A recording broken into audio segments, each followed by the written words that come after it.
Kita nyo. Wow, napakaganda nga talaga. Wow, feel mo na talaga ang winter.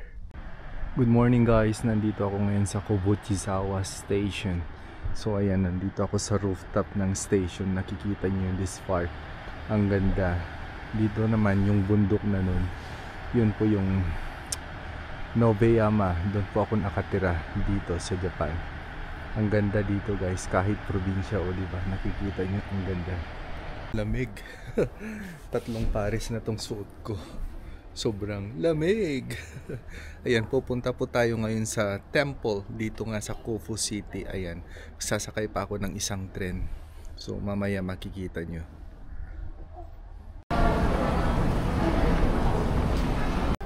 So ayan guys, nandito na tayo sa Kofu Station. So papunta na tayo sa temple. Ayan, lakad-lakad lang muna tayo guys. Oh, ang lamig. Ang ganda rin naman dito. Ito yung bus station at saka yung train station dito sa Kofu City. May isang maliit na temple din dito guys sa mismong sa Kofu City guys. Ayan, pasok tayo. Maliit lang to, pero mamaya pupunta tayo sa malaking temple. Isa ring tourist attraction dito guys. Pag napunta ka sa Kofu City, ang dami rin ditong taong pumupunta. Pero sa ngayon, wala dahil napakalamig. Kukunti.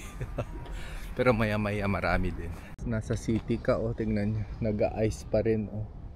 Ang lamig talaga. Place. Ayan, punta tayo sa taas para makita natin the whole park of Kofu City. Ayan, taas tayo. So guys, ako lang naman ang mag-isang lumalabas kasi ang mga kasama ko hindi sila mahilig lumalabas. So no choice. Ayan, di ba? Napakaganda dito. May naabutan pa tayo, oh. Hindi pa siya totaling na ano yung dahon niya. Ang ganda. Wow, dito sa baba. Maliit lang to na castle guys. Pupunta tayo mamaya sa mas malaki. So ito, akyat tayo konti guys. Nakakapagod, naghihinalo na ako. Konti pa lang yung nalakad ko. Oh, pasok tayo dito sa napakalaking gate. Ganyan po dito sa loob sa taas. Ang ganda rin. Diba? Wow. Ang ganda. Ayan, meron ng konting tao guys, kahit pa paano. Ayan, diba? Meron na. Hindi katulad kanina. So anyway, pupunta pa rin tayo doon sa taas. Aakyat pa rin tayo doon. So anyway, ayan, kahit tanghaling tapat, 12 noon na guys, napakalamig pa rin. So ayan, lakad-lakad lang tayo. Ayan, sa taas na tayo guys. Nakikita niyo dito. Wow, ang ganda. Mamaya pupunta na tayo sa temple na malaki. Ito yung view. Nandito tayo ngayon. Ayan. Ayun, papunta na tayo sa temple. Lakad-lakad muna tayo ng mga ilang minutes. Ang lamig. Kahit ano, yan. Dito na ako sa center. Papunta na, malapit na.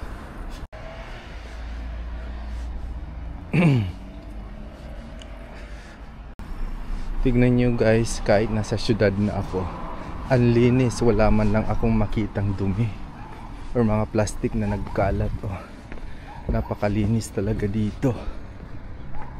Oh, ang haba nitong tunnel na to. Almost 4 kilometers. Grabe.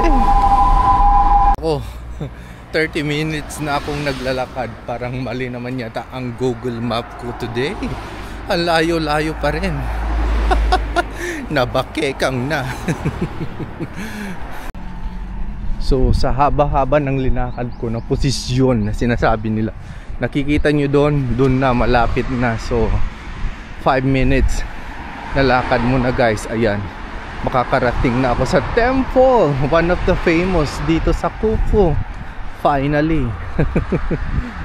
May nadaanan ako guys, habang naglalakad ako. Nakikita niyo yan, orange, di ba? Ang dami. Ang dami niyang bunga guys. Nakikita niyo, di ba? Hindi nila pinipitas dito kasi bawal. Pag hindi mo pag-aari, kahit nahuhulog na dyan, bawal mong kunin. Ganyan po dito yung policy dito sa Japan. Huwag sa Pilipinas, syempre wala nang natira yan. Pilipinas nga, sabi mo. Diba? Dito hindi pwede. So, keep it up. Lakad pa rin tayo, no? Dahil malapit na siya. Mga bundok, nakikita nyo yan. Napakaganda na ng kulay ng mga dahon, sign talaga niyan na autumn na or winter dito sa amin. Napakaganda pagmasdan, pa iba-iba ang kulay and everything. Napagod na rin ako pero enjoy, napaka-enjoy guys kasi lakad tayo ng lakad. Wala na tayong trabaho kaya kailangan natin mag-exercise. Mag-exercise tayo tuwing umaga. Sinasabi mo. So nandito na ako sa temple. Napakaganda dito guys. Ayan, lakad-lakad tayo. Ayan, syempre marami rin katulad ko nagbibideo, nagpicture. First time na pumunta dito sa temple. Ayan guys, napakaganda. Daming tao sa loob, pero bawal mag-capture, mag-ano ng camera. Ikot-ikot lang muna tayo guys. Ayan, kung nakikita nyo, diba, mga structure. Ganyan, diba? Ito yung tinatawag nilang statue, Buddha. Ayan. Yung ano nila, napakaganda. Diba? Good for here na preserve nila yung struktura dito ng temple nila. Ayan, syempre, ang daming mga tao. Ayan, napakaganda ang bungad niya, kung nakikita niyo. Ayan siya. Wow, napakaganda. Syempre, ikot muna tayo, daan tayo dito. Ayan siya. Syempre, lakad-lakad muna tayo guys. Ayan, hindi tayo gaanong nagngangak-ngak or ano, kasi baka kaya pagbawalan tayo. So, ayan siya. Yan si kuya, Ang dami rin niyang suot na katulad ko. Ayan. Wow. Napakaganda. Sayang hindi tayo makakapasok kasi nga bawal ang camera. Hindi tayo makapag-video sa loob. So, sa labas lang muna. Ayan. Pero mamaya guys, papasok din ako para ma-experience ko din naman. So, ikot-ikot lang muna ako. Kasi nga napakaganda talaga. Ito ang tinatawag nilang temple dito sa Khufu City. Ayan. Lakad naman tayo dito. Ayan. Ano naman ang meron dito? Ayan. May structure sila, Diba? Napakaganda kahit hindi ko naman naiintindihan. Ay, sementeryo na pala sa gilid nito. At side nito guys. Sumimasen. Diba? Yun lang naman ang alam kong sabihin. So, ayan lang siya. And then, ganito Ay. Napakaganda talaga. Would you imagine 1,000 years ago na nito? Na-preserve nila talaga, Ang ganda. Ay, napakaganda nga talaga.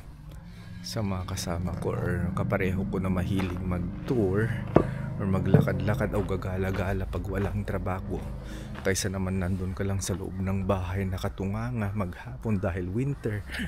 Ito na yung time na mag-enjoy ka dito sa Japan or nasa ibang bansa ka man, ganun. Sabi nila nga magastos, oo nga, magastos nga naman, pero worth it naman yung pinagagastusan mo, diba? Hindi naman yung nakakahiya, hindi naman bad influence, so it's better, diba? So anyway, Ayan, basa. Ayan siya, oh. Ikot-ikot lang tayo, guys. Pakita ko, oh. Napakaganda nga talaga. Wow, hindi ka magsasawa. Sa Nagano, meron din ganito, guys, sa temple sa Nagano. Mas malaki naman yun, mas sikat. Ang daming mga turistang nagpupunta-punta doon. May palit talaga ang mukha mo. In the following day, ayan, pag wala pa rin kaming trabaho, pupunta rin ako doon. Ipapakita ko rin. Ayan siya, diba? So, ayan. Ikot-ikot lang muna tayo. Ayan, meron naman akong nakita dito yung structure ni Buddha.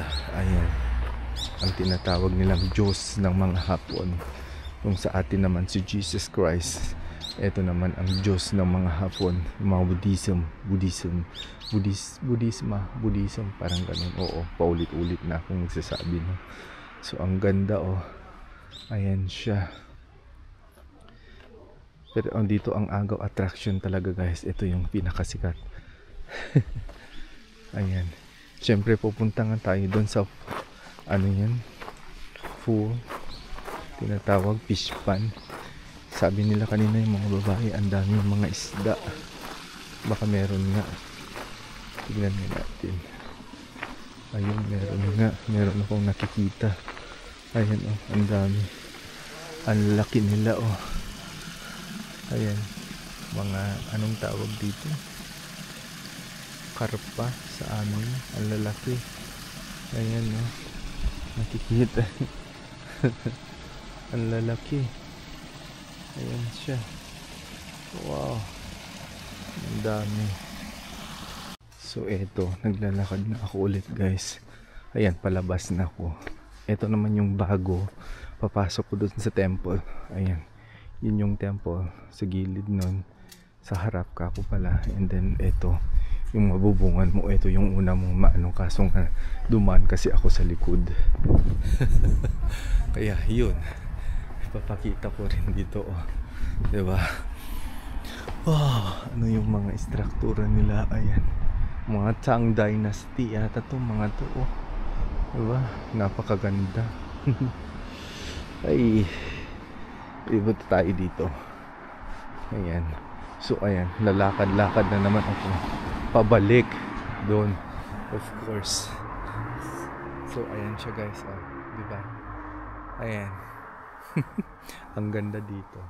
So yan yung tinatawag nilang temple, Kenkuji Temple. Kenkuji pa. Nakalimutan ko na naman. Ang hirap-hirap ko talagang bibigkasin. So ayan siya, di ba? So ayan lamang po. Thanks for watching my vlog. Maraming salamat. Don't forget to share and like, subscribe. Japan boy, I love you all.